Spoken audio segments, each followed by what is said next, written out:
Hello friends, welcome back கேபே store channel நண்பர்களே. இன்றைக்கி இந்த வீடியோவில் மிகவும் அதிரடியான ஒரு ஜோதிட தாள்களை தான் இப்போ இந்த வீடியோவில் பார்க்க போகிறோம். ஜோதிட தாள்களை மட்டும் இல்லை, மிகவும் அற்புதமான ஒரு ஆன்மீக பரிகாரத்தையும் இந்த வீடியோவில் பார்க்க போகிறோம். என்ன பார்க்க போகிறோம், எதை பற்றியதுங்கிறத இன்ட்ரோவில் சொல்கிறேன், நோட் பண்ணிக்கோங்க. தற்போது மே மாதமானது பிறந்து நடந்துட்டுருக்கு. மே மாதங்கிறது மிகவும் முக்கியமான மாதம். இந்த மாதத்தில் நிறைய முக்கியமான நாட்கள் வரும். அதில் ஒரு முக்கியமான நாள் மே மாதம் 12ஆம் தேதி வர இருக்குது.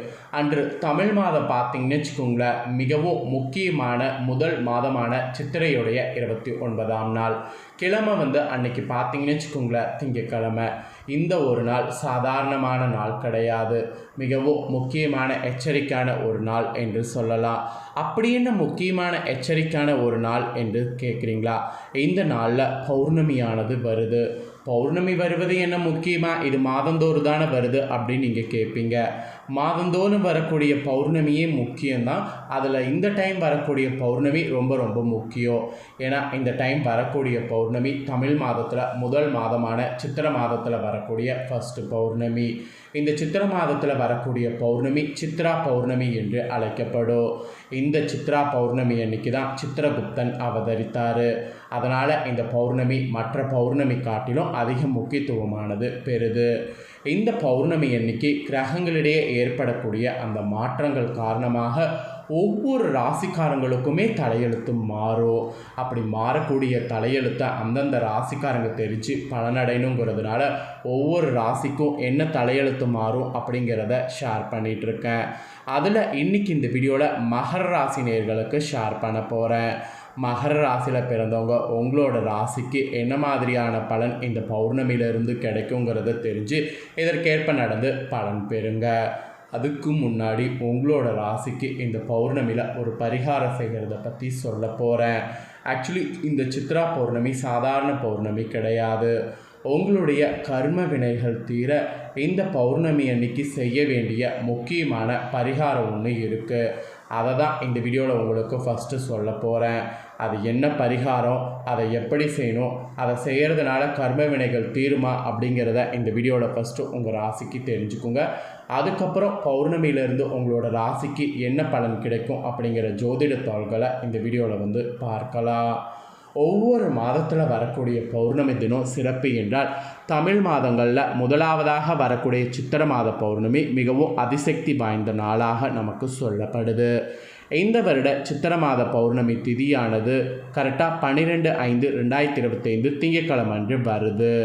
பொதுவாக இந்த பௌர்ணமி நாளில் அம்பாள் வழிபாடு செய்வது ரொம்ப ரொம்ப சிறப்பான பலனை தரும் என்று சொல்வாங்க. இந்த சித்திரை பௌர்ணமி நாளில் அம்பாள் வழிபாடு செய்யுங்க. அம்மன் கோவிலுக்கு செல்லுங்க, நல்லதே நடக்கும். சித்திரை பௌர்ணமி தினத்தன்று சித்திரகுப்தனை வணங்கி நம்ம செய்த பாவத்திற்கெல்லாம் மன்னிப்பு கேட்டுக்கொள்ள வேண்டும். இந்த வழக்கம் இல்லைன்னா இந்த வழக்கத்தை இந்த முறை உருவாக்கிக்குங்க. இது நம்மளுடைய இந்து சாஸ்திரத்தில் சொல்லப்பட்டிருக்கு. ஆகவே நீங்கள் செய்த பாவத்திற்கெல்லாம் மனவருந்தி இந்த தினம் சித்திரகுப்தனை நினைத்து ஒரு நிமிடம் மன்னிப்பை கேட்டுக்கோங்க.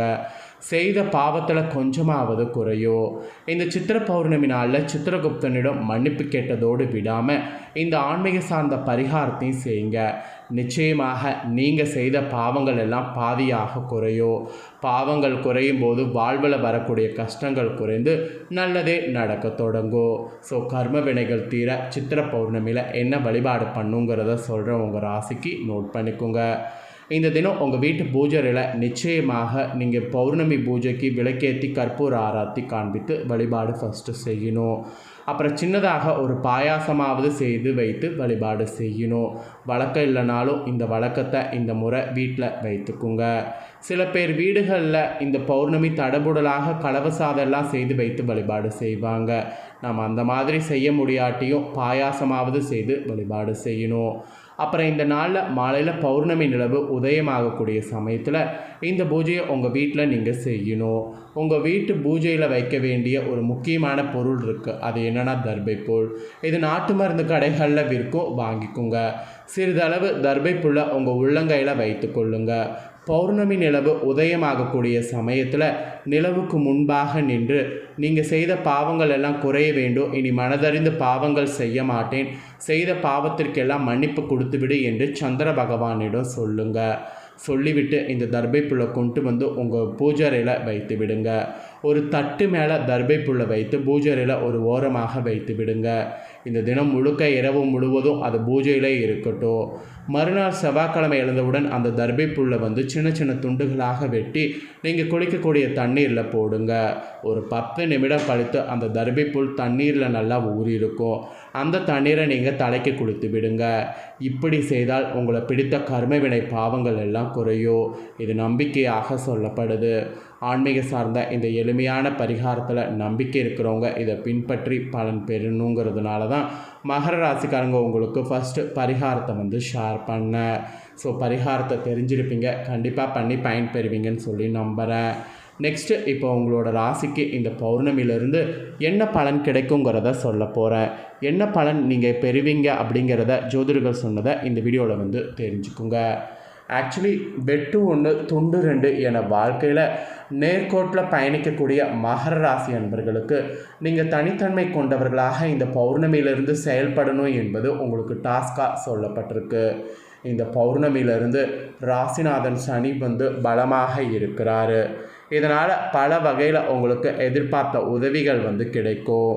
நீண்ட நாட்களாக இருந்து வந்த வேதனையும் சோதனையும் மாறும். உடல் ஆரோக்கியம் உங்களுக்கு வலுப்பெறும். வாகனங்களில் செல்லும்போது கவனமாக இருக்கணும். அரசாங்க காரியங்களில் இருந்த தடைகள் உங்களுக்கு நீங்கும். புத்தி சாதுரியம் உங்களுக்கு அதிகரிக்கும். மொத்தத்தில் இந்த பௌர்ணமியிலிருந்து உங்களுக்கு நல்ல மாற்றங்கள் வந்து ஏற்படும். அதுக்கப்புறம் நீங்கள் தொழில் வியாபாரம் செய்பவர்களாக இருந்தீங்கன்னா உங்களுடைய தொழில் வியாபாரத்தில் இந்த பௌர்ணமியிலிருந்து உயர்வுகள் உண்டாகும். பணியாளர்கள் மூலம் காரிய அனுகூலமானது ஏற்படும்.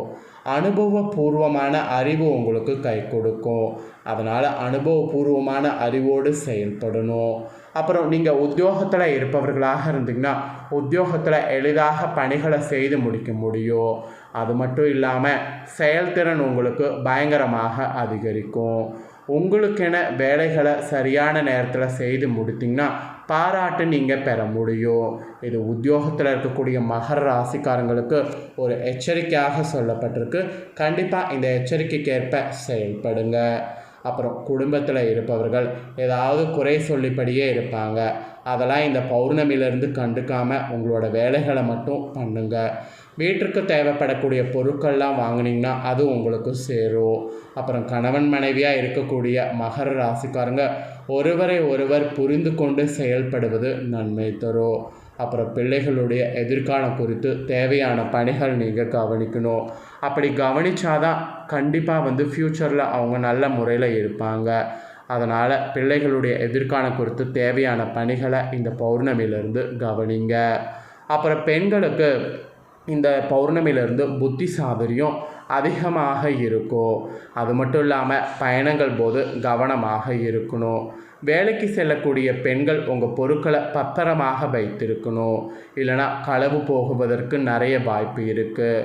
ஸோ இது பெண்கள் மகர ராசிக்காரங்களுக்கு இந்த பௌர்ணமியிலிருந்து எச்சரிக்கையாக இருக்கணும் என்பது இந்த மாதிரி குறிப்பிடப்பட்டிருக்கு.